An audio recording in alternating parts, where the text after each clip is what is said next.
You're listening to the best of Ruocco and Rothenberg on ESPNNewYork.com. You hear them every weekday beginning at noon, only on ESPN New York 98.7 FM. We today have a Game 7. And you know what they say here we go. About Game 7. The two best words in sports. Joe Panic. Had to do that for you. You're expecting him to say Game 7. Yeah, I would think that tonight is all about Game 7. Not for you, though. Let me ask you this question. Yeah. Serious question. Okay. But you know they call it the two best words in sports. Yes, Game 7. Right. Because it's awesome. Or, in this case, Joe Panic. Yes. Oh, go ahead. Would you rather have, and take a moment and think about this, okay? Joe Panic in a losing effort. 5 for 5 in hits for the cycle. Or 0 for 5, strands 8, but the 2-2. I'd rather him get his ring. You want the ring for I Joey? want the ring. I want the ring for him, yes. Because I know him. He'll be upset if they lose, even if he goes 5 for 5 and hits for the cycle. That would be a little cool. of the sting away, though, wouldn't it? It would take a lot of the sting away. Yeah. It would. But no, I have to root for him. And, Dave, tonight is one of those games where it's made for TV drama because baseball gives you time to process what is happening, what could happen, think about what should happen. That's where baseball in the regular season, it can be monotonous, but in the postseason, it's just dramatic and the thrilling. drama is incredible today because we have a Game 7, and the storylines are amazing. Couple of things. Do you know the last time a road team won a Game 7 in the World Series? I do know. I was 6. 1979. I was -7. You were -7, and I was +6. And that was the Orioles and the Pirates. Remember that one? You don't remember. You were but of course I know about that Pirate team. The We Are Family Pirate team. And they won Game 7. That's right. In 79. So they won Game 7 in 79, and now tonight, and I think it's a great story, and he's always been a likable pitcher, at least in my mind. Tim Hudson at 39 becomes the oldest starting pitcher to start in a Game 7 of the World Series. He has been getting rocked of late, too. He wasn't terrible last time out, though. He was not. But in his last 9 starts, he's 0-5 with an ERA over 5. Whereas Jeremy Guthrie in his last 5 starts is 4-0 with a 1.19 ERA. Having said that, if you're telling me who I have more inherent trust in to just be okay, it probably is Hudson. I feel like if you're Tim Hudson, you've built your whole career to get to here. Yeah. You sort of... You pour your soul into that mound. You take every piece of knowledge you have about how to pitch, and you apply it on that. You know what you do? You know what tonight is for Tim Hudson? What's it's that? like the movie with Billy Chappell. Yes. Were you going to go there? Perfect Game. For love of the game. For love of the game. Right. For love of, he throws a perfect game. For love of the game. You know what I love at the end of that movie at the airport when the big Yankee fan's like, good job, Chappell. All right there, Chappell. Remember, he hated him the whole entire way? Yeah, he's at the bar at the... That's right, at the airport. Good job there, Chappell. I love that movie, by the way. It was a terrible movie, No, though. It's great. Oh, you know, it's okay. You can say it's terrible. It's one of those... it wasn't terrible. I really enjoyed it. It was one... Right, so did I. But it was one of those movies that you watch and you know it's not good, but you still, because of who you are and what your DNA is, you enjoyed it. No. I really enjoyed it. No. But if you ask like a movie critic about that movie. Well, but I don't care what movie critics But think. it wasn't a good movie. Movie critics also told me that Gravity was a great movie. It was one of the worst movies I've ever seen. Did I tell you that I watched Gravity last week? No. I didn't like it at all. Yeah, me either. That's what I'm talking about. They also told me The Aviator was good. That was maybe the worst movie I've ever seen. So no. I do not listen to critics. But I do think Tim Hudson, he almost has to pull out an Andy Pettitte-like start tonight, where you're just grinding. Yeah, okay, maybe you gave him a couple hits, but you know what? You know how to get that double play ball. Throw that pitch. You need to limit the walks and just find a way to battle through the base hits you're inevitably going to get on and get to the 5th inning in a very tight game, because then you know who's coming in. Well, then they're going to go to their pen. They're going to go to... They're going to go to Bumgarner. You think they'll go Bumgarner for 3? Yes. I think Bumgarner is the second pitcher you will see tonight, almost definitely. I don't agree with that. I mean, if you're 1-1-5th, you'll see Bumgarner. If you're down 3-1 in the 3rd, you think they go right to Bumgarner? Yeah. I do. Now, there's been a whole. All right, well, we'll see what happens there, and hopefully it's a competitive game the whole way through. There's been a whole movement. I don't understand this of why is Bumgarner not starting in the game tonight? You know why he's not starting in the game tonight? Because he's a human being and he can't pitch on 2 days. I mean, I don't understand. You think that if he went to Bochy and the doctors went to Bochy and said, he's fine, go, that Bochy wouldn't rather start Madison Bumgarner over Tim Hudson? Of course he would, but how much do you get out of Madison Bumgarner tonight? I think your max is 3. I think it's 4. 4 innings. I think there's a chance. I think 3 is more realistic, but I think if we're talking about if he is mowing them down and they are holding a 3-2 lead, and it's the 6th or 7th inning, he might say, You think there's any way? I got this. You think there's any way that up 2-1, Bumgarner comes in the 5th and he goes the rest of the way? Yes. You do? I do. Here's Bruce Bochy on it. This guy just pitched. He's going to be on 2 days rest. He just threw a complete game. This guy's human. I mean, you can't push him that much, and he'll be available if we need him. But to start him, I think that's asking a lot. Yeah, and here's the other part of why I don't like starting him, because right now he's a weapon.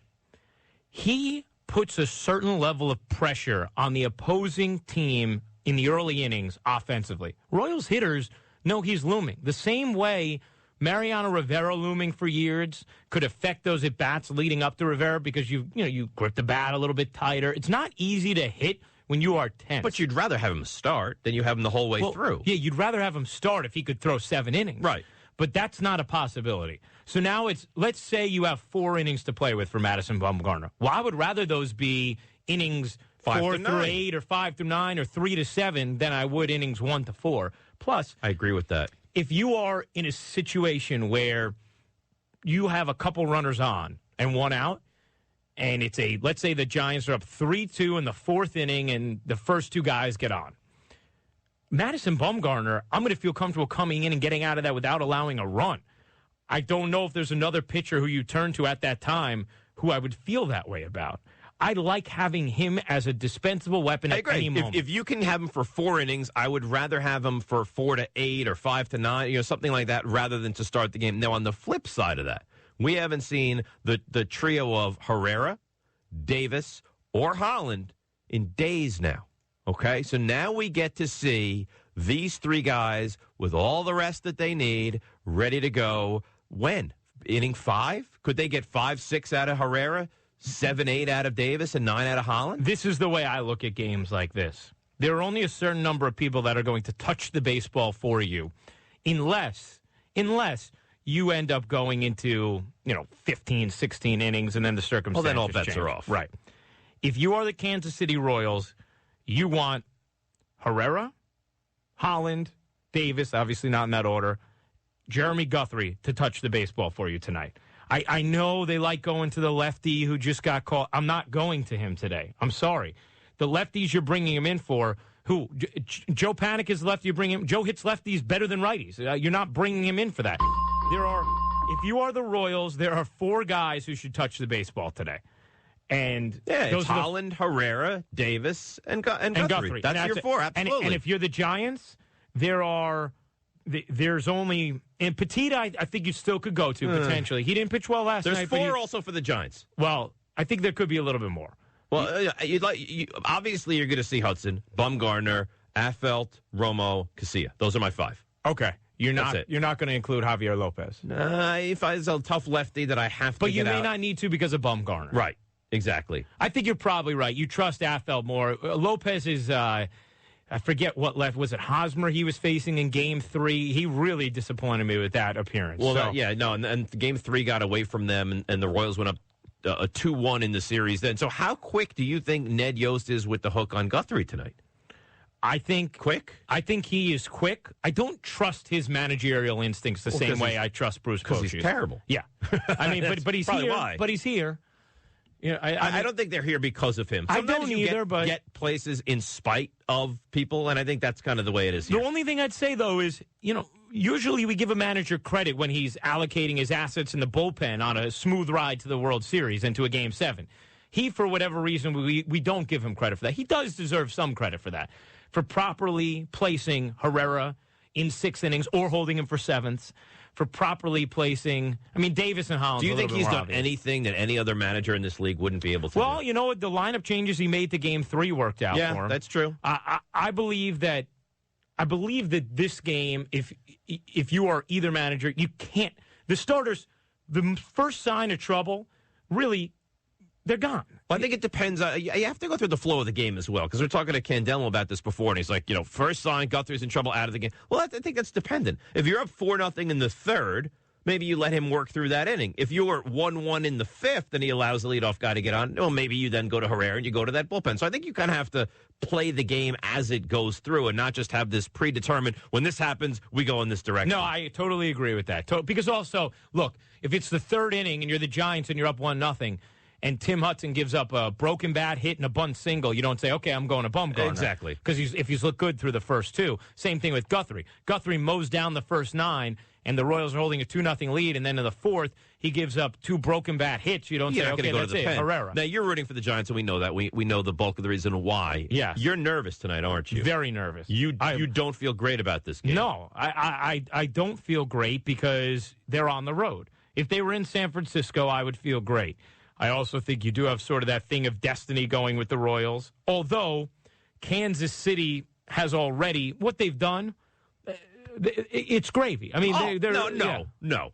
You don't think so? Gravy? Well, no, what I'm saying, now you're in a Game 7, kind of goes out the window, but no matter what, this team is going to be celebrated. They've so far exceeded what anybody would have thought of. The Giants. Yes, they've by far exceeded what anybody thought, but that doesn't mean that tonight is gravy. Well, no, but the 2014 Royals are going to be celebrated no matter what. They'll be celebrated a lot more if they get the win tonight. Of course. I mean, do you celebrate the 2001 Yankees? No, but that's my point. That team had won a bunch of championships.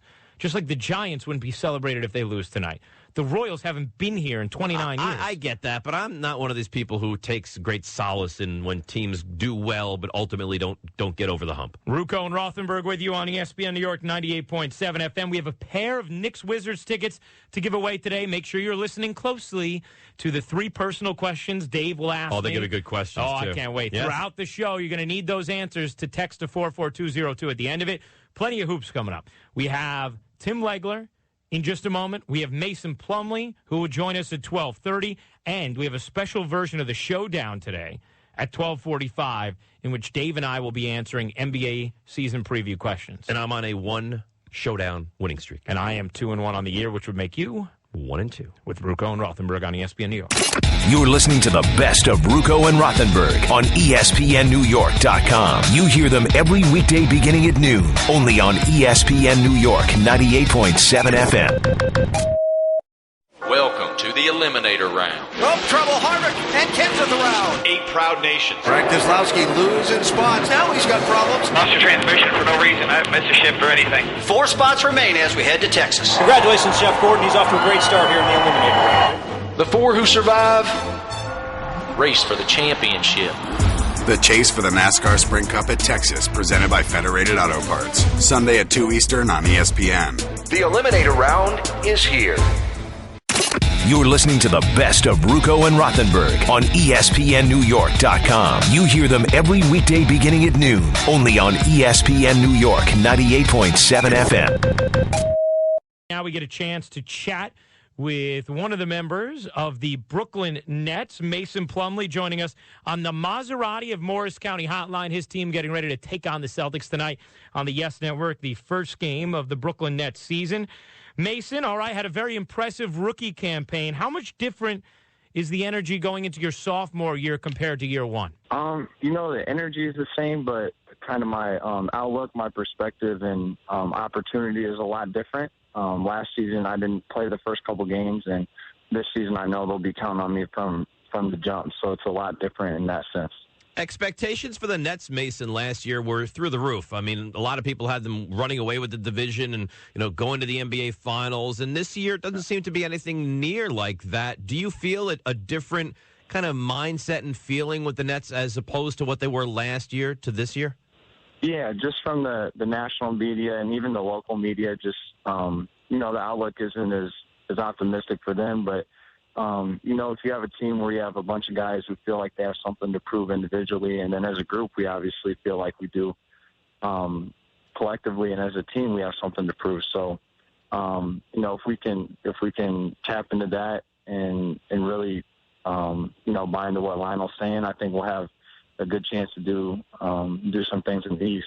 Does it motivate you at all, Mason, that there are different expectations this year, lower ones, that there's not as much hype around the season? I think the internal expectations always are paramount to any media, any expectation from elsewhere. So as long as our expectations and our standards internally are high, that's all that really matters to us.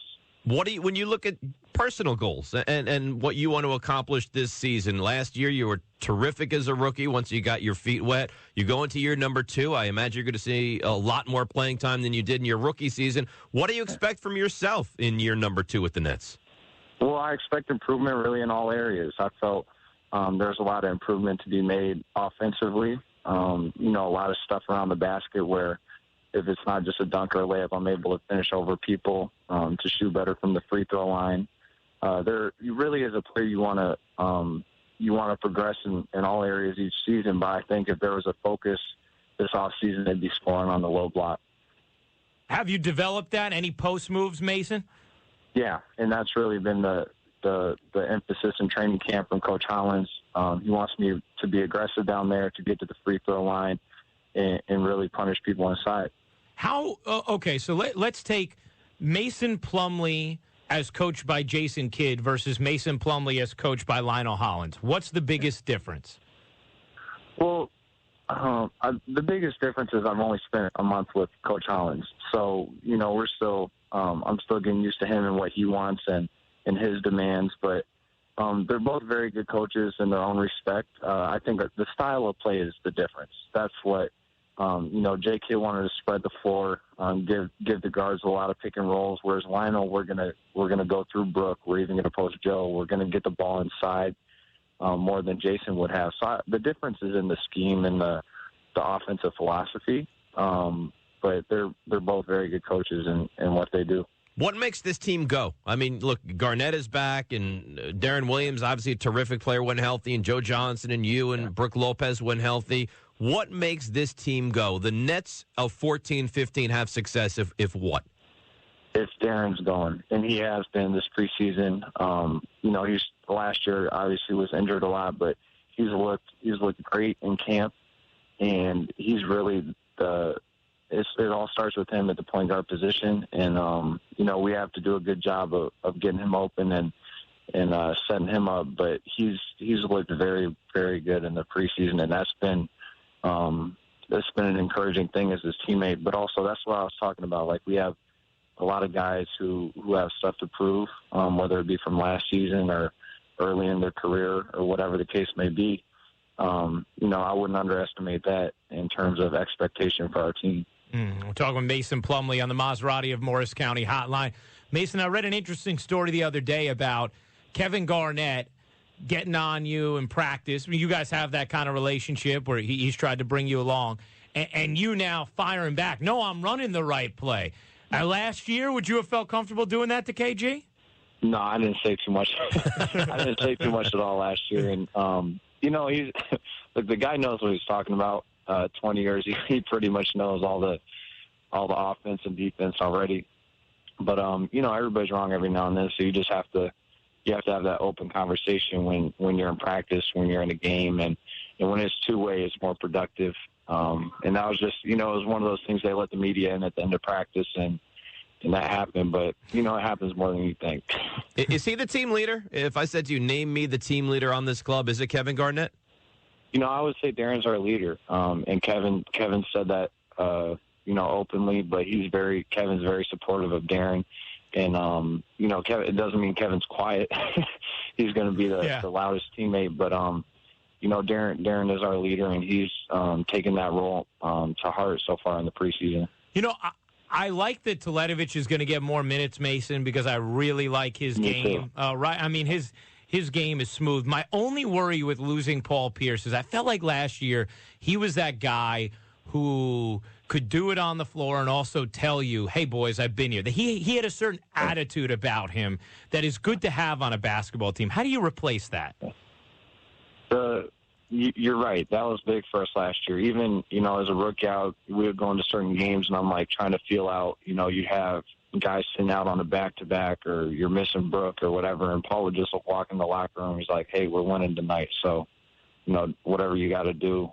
You're right. He had that confidence that that really exudes throughout the locker room, and especially the younger guys. But we have, Darren, Joe. We have other guys who can do that and can really, make plays in crunch time like Paul did. So it's a big loss, don't get me wrong, but I think Mirza has really looked good in our offense this year, and I think he's going to have a breakout season, to be honest. You know who I really like on this team is a very unheralded and quiet acquisition, but I think Jared Jack is such a good veteran player, and if there's an injury, he can take over at the point. He can play the two a little bit. He gets to the basket. I like him. I mean, do you feel good about having him as just kind of a do-everything guard on this club? Yeah, he's very solid. He's going to control the second unit. Really last year we moved Sean into the starting lineup. In the second unit, we would kind of try different guys at that backup point guard position because Darren was in and out. But Jack, he's very versatile as a guard. He can play on or off the ball, and I think he'll give us a steady head of the offense with that second unit. Mason, you got to play, over the summer, obviously, as part of the World's team with the U.S., and you got to win a gold medal, and you got to be surrounded by a lot of very, very good players.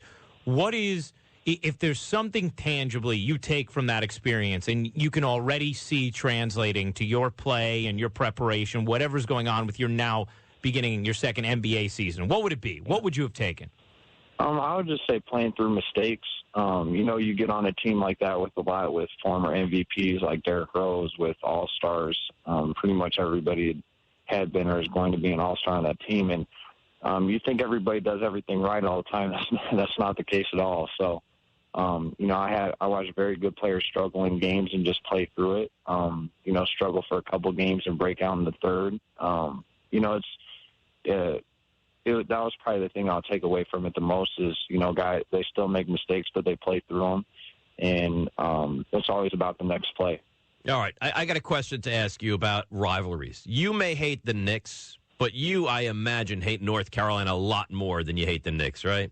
Yeah. So,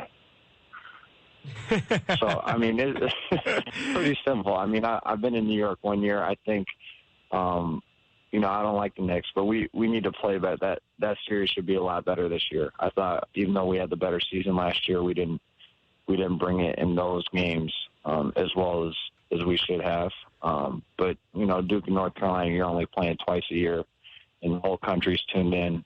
I think if both the Nets and the Knicks get to the top of the Eastern Conference, then it'll be a rivalry that'll become national. Mason, how about the slam dunk contest? Is that something you'd ever consider? I would love to do it. It's in New York this year. I wouldn't be too far. I could just take the train, throw down a couple dunks, be done with it. I think you do quite well. And by the way, so Dave, I broadcast about 20-25 Nets games on the Yes Network. And last year, when Mason started playing a lot, when Brooke was out and Mason kind of took over, and everyone was getting used to his dunks, they were trying to come up with nicknames. And somebody came up with the plumber, and you'd say, like, the plumber with the flush. Oh, I like that. Yeah, I like it too. But Mason, you're not a fan of that, am I right? No, I didn't like that. See? What do you not like about that? That's really good. The plumber? The plumber. Nah, I don't know, man. Just call me Mason. Think about that. Mason with the mash. How about that? Mason with the mash? But isn't? Yeah, that's cool. That's better. There you go. There's your line. A dunk is called a flush. Isn't it so natural, Mason? We say the plumber with the flush. Yeah, but my visual of a plumber is a guy bending over. He's got his crack showing. You just have to wear your shorts a little bit lower to make it work. Mason, terrific stuff. Looking forward to this season. I know it's going to be a fun one, and I'm sure we're going to see plenty of highlights from you. And maybe even a little jump hook on the post now, huh? Yeah, definitely. Sounds It'll good. Be there. Thank you, Mason. Good luck against the Celtics. All right, thanks for having me on. You're listening to the best of Ruocco and Rothenberg on ESPNNewYork.com. You hear them every weekday beginning at noon, only on ESPN New York 98.7 FM. to the eliminator round. Oh, trouble. Harvick and Kent's at the round. 8 proud nations. Frank Keselowski losing spots. Now he's got problems. Lost your transmission for no reason. I haven't missed a shift or anything. 4 spots remain as we head to Texas. Congratulations, Jeff Gordon. He's off to a great start here in the eliminator round. The 4 who survive race for the championship. The chase for the NASCAR Sprint Cup at Texas, presented by Federated Auto Parts. Sunday at 2 Eastern on ESPN. The eliminator round is here. You're listening to the best of Ruocco and Rothenberg on ESPNNewYork.com. You hear them every weekday beginning at noon, only on ESPN New York 98.7 FM. Let's check in with Tim Legler joining us on the Maserati of Morris County hotline. Legs, let's start with just last night and what we saw before we get to the Knicks and Nets and tonight. Anthony Davis, we've all kind of projected him to be that, third best player perhaps this year in the league. When you watch what he did last night, what do you think about as you watch his game? Yeah, look, he's the type of guy right now you look at, and if you redrafted the entire league, you would still go LeBron and Durant at the top 2 picks. But I can make a very strong argument right now that Anthony Davis would be the next pick. And I know that some people might think that's blasphemy because you have guys like Blake Griffin and Steph Curry and Derrick Rose and Russell Westbrook who have accomplished more from a team standpoint, even individually. But the truth of the matter is Anthony Davis is a game changer because of what he can do defensively to affect the game with his range, his length, his rebounding, his shot blocking. He can guard multiple positions. And now he's turning into a guy that's consistently giving you 20-plus points every night. And it's not all stuff that's around the rim. He stepped out last night and made a few long-range jump shots. He obviously runs the floor like a deer. His IQ's off the charts. He's a hard worker. To me, Anthony Davis is the guy you'd look at. He's 22 years old, I believe, as well. I think he's a future MVP of this league, and I think he could be the defensive player of the year this year. So you can make an argument for some other guys, but if you ask me, I would take Anthony Davis with that 3rd pick if we drafted everybody that's currently playing. And that front line is going to be beastly down in New Orleans. It seems, Legs, that everyone thinks that the Spurs just, and I don't know why, take that step back, that they'll be good again, but they're not going to be, a championship caliber San Antonio this coming season. Is that something you agree with? You know what? I've been guilty of it in the past. I'm not doing it anymore. I'm not going to do it. I'm telling you right now, until those guys go away, I'm not going to do it anymore because I have been as guilty as anybody of slighting them in the past. I've never gotten to the point where I said they were going to be a non-playoff team in the West or they were going to be a team that was going to be a 6 or 7, 8 seed, something like that. But in terms of realistically winning a title, I did not think that this group was going to be able to keep it together this long. But what they have shown me, and they showed it again last night, why do we always write them off? It's because of their age, of their core guys, right? And you say at some point that they're going to have to slow down. Well, the reason they're able to keep it together because they don't overburden any one of those guys individually with what they have to do offensively to beat you, right? They move the basketball through the air. It just goes on to the next open jersey, and they trust that guy. And they've got enough young legs in their rotation that give them some of the athletic plays they need.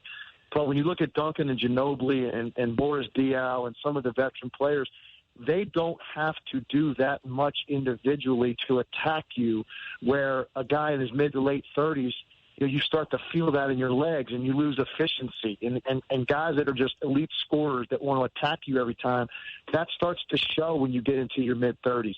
When your players that play the way they do with their brains and they move the basketball and they share the responsibility, you can keep this thing together, and they're proving it time and time again. It's a lot harder to catch up to the basketball when it's moved through the air than when you're pounding it, and they don't pound it a whole lot. They move it to the next guy, and they trust that guy to make a decision, and they bring in guys that fit into their culture.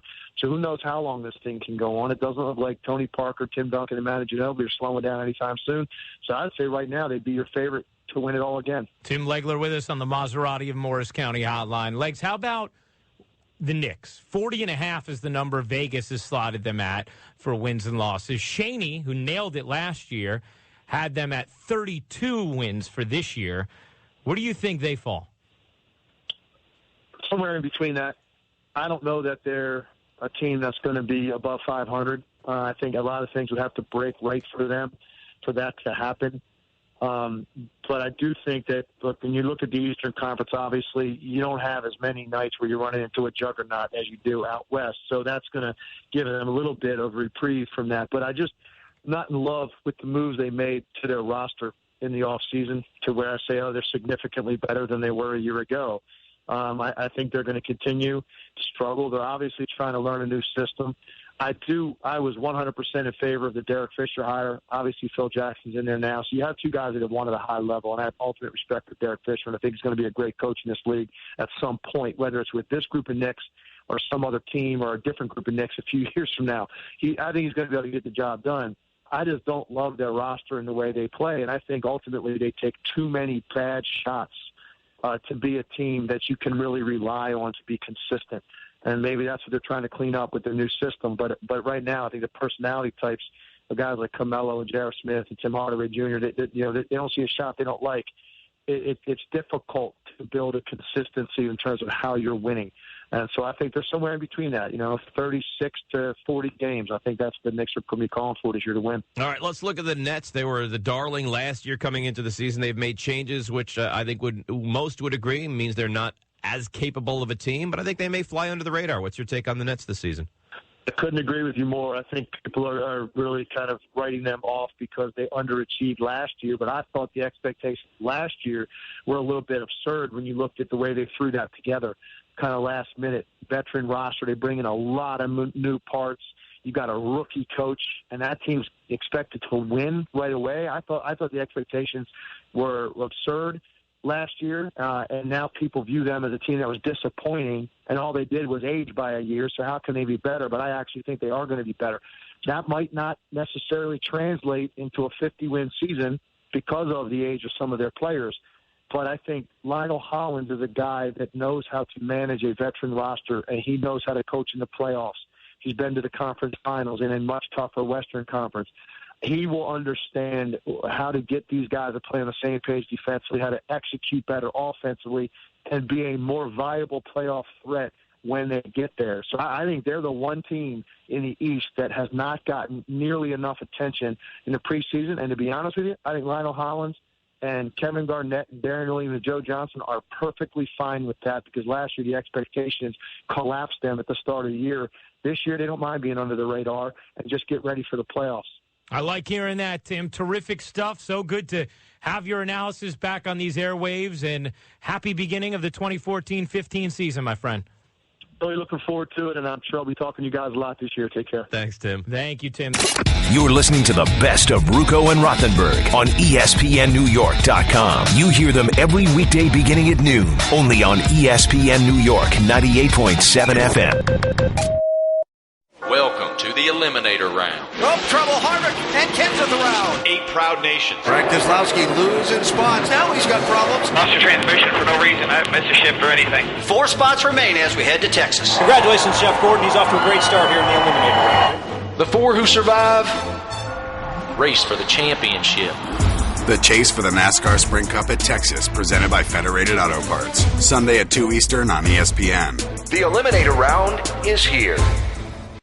You're listening to the best of Ruocco and Rothenberg on ESPNNewYork.com. You hear them every weekday beginning at noon, only on ESPN New York 98.7 FM.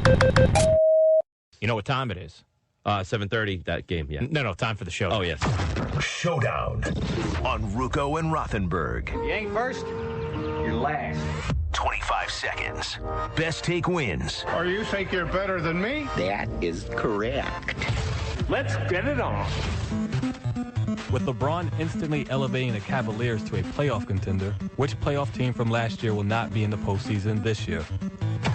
Ruocco, go! Oh, it's Indiana. Look, I really respect Frank Vogel. I think he's a terrific coach, and I do think that the Pacers are going to be a good defensive team, but they lost their 2 best players from last year, Paul George and Lance Stevenson. You can't win relying on George Hill to be your number 2 option. Plus, Roy Hibbert went AWOL last year, essentially. We don't know what he will be. I'm sorry, but Indiana may have the coaching. They don't have the talent to be a playoff team in this East, which will be an improved conference from last year. I don't understand that. Am I not allowed to go with the same team that he went with? No, you can. You just have to give a different take. All right, go All ahead. right, here we go. Rothenberg, go! That's the same answer. Of course it's Indiana. Indiana was one of the best teams in the NBA last year. They lose Lance Stevenson, which I think is a huge loss for this team that nobody really gives a lot of credit to. Paul George is out for the season. Look, they're a decent team outside of that. If you can't be top 8 in the Eastern Conference, let's be honest, you're just a bad basketball team. It's Indiana. It's a layup. I don't know. I don't feel great about this question that was asked here by Ken Delmo. Point Ruocco. Yeah. It's a terrible question. Stop blasting me. All right, here we go.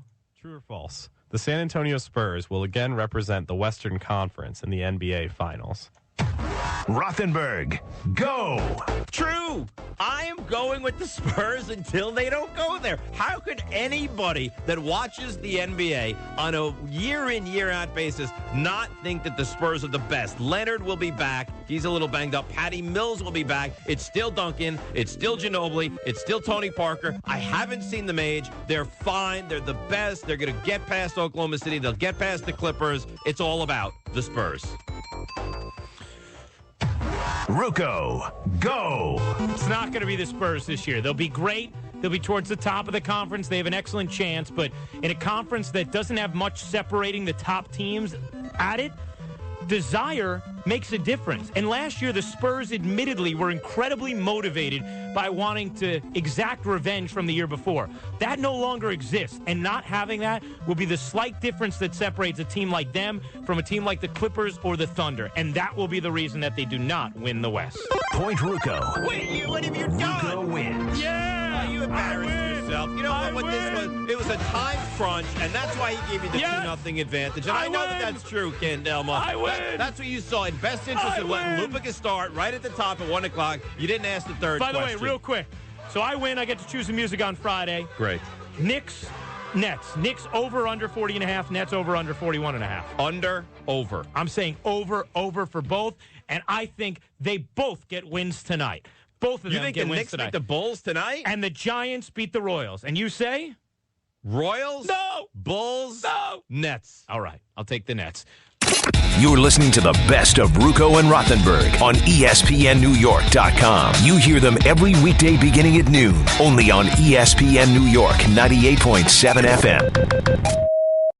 Welcome to the Eliminator Round. Oh, trouble. Harvick and Ken's at the round. 8 proud nations. Frank Keselowski losing spots. Now he's got problems. Lost your transmission for no reason. I haven't missed a shift or anything. 4 spots remain as we head to Texas. Congratulations, Jeff Gordon. He's off to a great start here in the Eliminator round. The 4 who survive race for the championship. The chase for the NASCAR Sprint Cup at Texas, presented by Federated Auto Parts. Sunday at 2 Eastern on ESPN. The Eliminator Round is here.